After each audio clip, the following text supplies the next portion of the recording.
How long do you think it takes to become fluent in English? My answer, it depends. Depends on what, I hear you say. Depends on your habits. Some sources say it takes 600 hours of focused learning to reach functional fluency. Functional fluency basically means you can work in an English speaking environment, watch movies and TV shows without needing subtitles, and talk about complex topics without many challenges. You might be thinking, wow, 600 hours sounds like a long time. It is and it isn't. 600 hours is an hour a day for a little more than a year and a half, or 2 hours a day for 10 months. Compared to your entire life, it's not a lot of time. You might be panicking right now. You might be thinking, can I stay motivated for that long? The short answer is no, you can't. Does that mean you can't become fluent? No, you can totally become fluent, but you won't become fluent because of motivation. Walk with me, I'll explain. Here's what happens when you first want to learn English. You buy a new textbook, download a fancy app, maybe even sign up for classes. You're fired up for about 2 weeks. Then life gets busy, the excitement fades, and suddenly you're back to square one, feeling guilty and telling yourself you'll start again when you feel more motivated. Well, I've got news for you. Motivation is a trap. James Clear, the author of Atomic Habits, puts it perfectly. Motivation is what gets you started, but habits are what keep you going. Think about it. You felt motivated on day one when you downloaded Duolingo, but where was that motivation on day 47 when you were tired after work and just wanted to watch Netflix? Motivation is lightning. It's exciting, it's powerful, but it's also brief and unpredictable. You can't build fluency on lightning strikes. You will always fizzle out.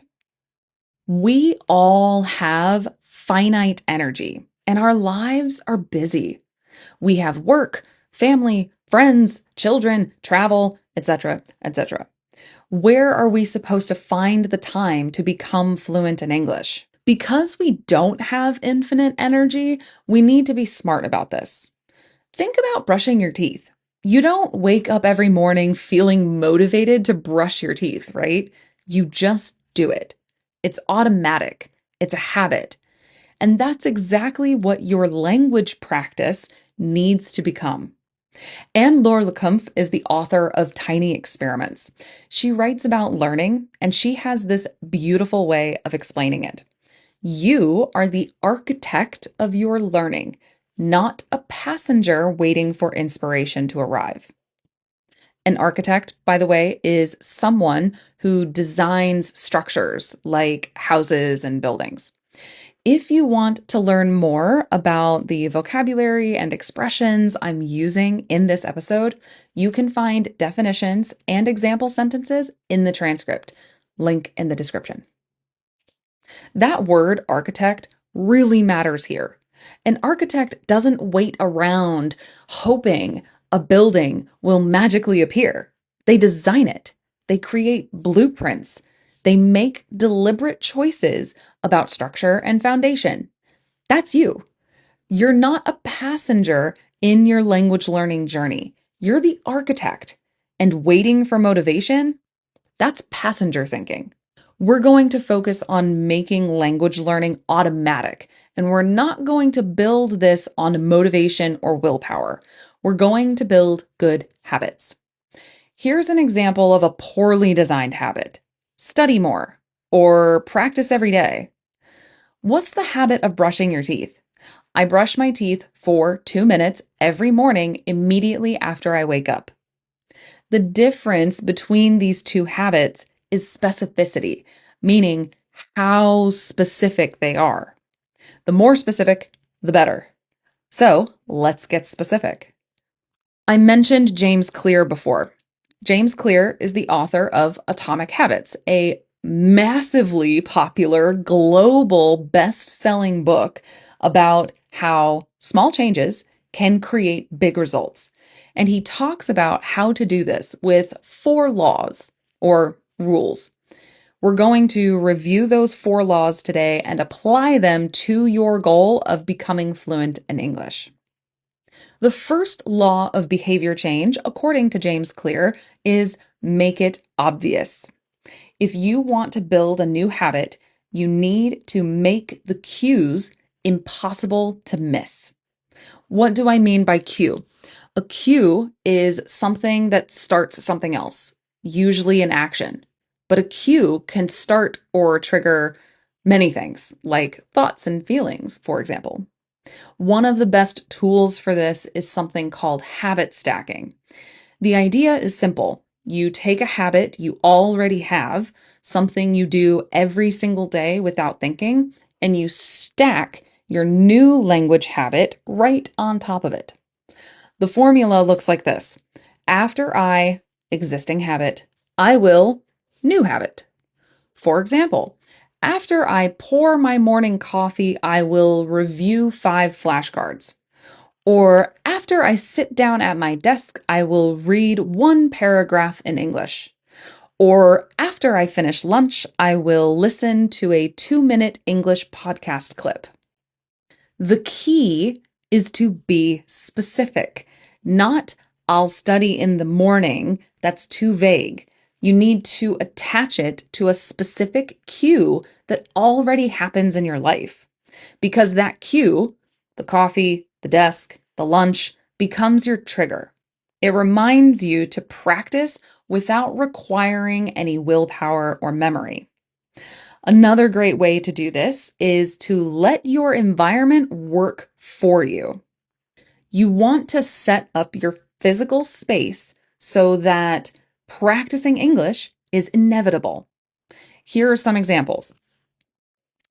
Change your phone's display language to English. Yes, it'll be confusing at first, but within a week, you'll have learned dozens of everyday words, settings, notifications, buttons, just from navigating your phone. Post sticky notes with vocabulary on your bathroom mirror.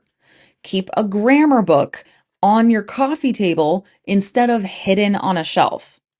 Download a browser extension that replaces your new tab page with a daily word in English. These are all environmental cues. They make English visible, which makes practice obvious. Make it obvious, that's number 1.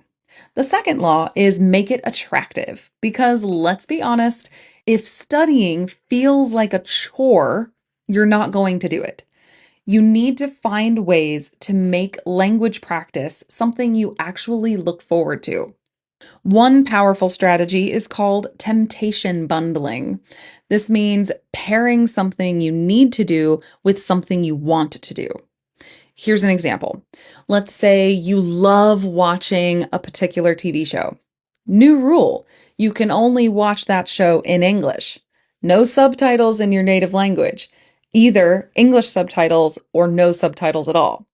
Suddenly, watching your favorite show becomes practice. You're getting your entertainment and learning at the same time. Or maybe you love true crime podcasts. Great. Find true crime podcasts in English. You're already going to listen to podcasts during your commute. Why not make them serve double duty? Because here's the thing, motivation isn't completely useless, it's just unreliable. But if you're genuinely interested in the content, then you're not relying on willpower, you're relying on curiosity. And curiosity is a much more renewable resource. Make it attractive. That's number 2. The third law is make it easy. And this is where most people mess up. They set these big, ambitious goals. I'm going to study for 2 hours every day. And then they wonder why they can't stick with it. For any new habit, the first step should be embarrassingly small. James Clear has a rule for this. He calls it the 2-minute rule. The idea is that any new habit should take less than 2 minutes to start. So, study English becomes open my Anki app. Practice English pronunciation becomes say one sentence out loud. Improve my listening skills becomes play one podcast episode. You're not committing to the full practice session. You're just committing to starting. And here's the magic. Once you've started, you usually keep going. The hardest part is beginning. So make beginning ridiculously easy. Another key strategy, reduce friction. Friction is anything that makes your habit harder to do. Every extra step between you and your practice is an opportunity to give up. So what do? You remove those steps. Preload your flashcard app so it opens directly to your deck. Keep your grammar reference book on the coffee table, not on a shelf in another room. Book your classes weeks in advance so you don't have to think about it when you're already tired. So make your habits small, make it easy, make the barrier to entry so low that you have no excuse not to do it. Make it easy. That's number 3. The fourth and final law is make it satisfying. Because here's the truth. If a behavior isn't rewarding, you likely won't repeat it. Our brains are wired to seek pleasure and avoid pain. So, if language practice feels like punishment, your brain will fight you every step of the way. The problem with language learning is that the big reward, fluency, is so far away. You're not going to be fluent tomorrow or next week or even next month. That distant goal isn't enough to keep your brain motivated on a daily basis. So, you need immediate rewards, small, tangible satisfactions that happen right now. One of the simplest and most effective tools is a habit tracker. Get a calendar. Every day you practice, you put an X on that day. That's it. But here's why it works. You get a visual representation of your progress. You see the chain of X's growing. And after a few weeks, you don't want to break the chain. The act of marking that X becomes satisfying in itself. And Laura Lecomte emphasizes reflection practices. She recommends keeping weekly learning logs where you write down what you learned, what challenged you, and what you want to focus on next. This isn't just busy work. It's a way of showing yourself that you're making progress even when fluency still feels miles away. Because here's the thing, progress in language learning isn't always obvious. Some days you'll feel like you're getting worse, not better. That's normal. But if you have a log that says, 3 weeks ago, I couldn't understand this podcast, and today I caught about 60% of it, that's proof. That's satisfaction. And celebrate small wins. This is crucial. Don't wait until you're fluent to feel good about yourself. Celebrate every tiny milestone. You had a conversation with a native speaker, win. You understood a joke in English, win. You made a mistake and corrected yourself, that's a win too.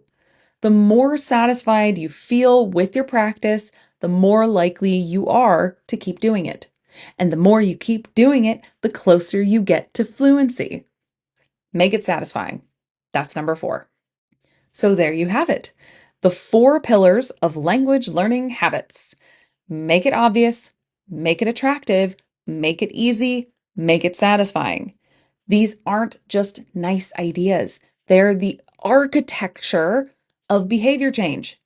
Master these, and you're not hoping for fluency, you're building it one habit at a time.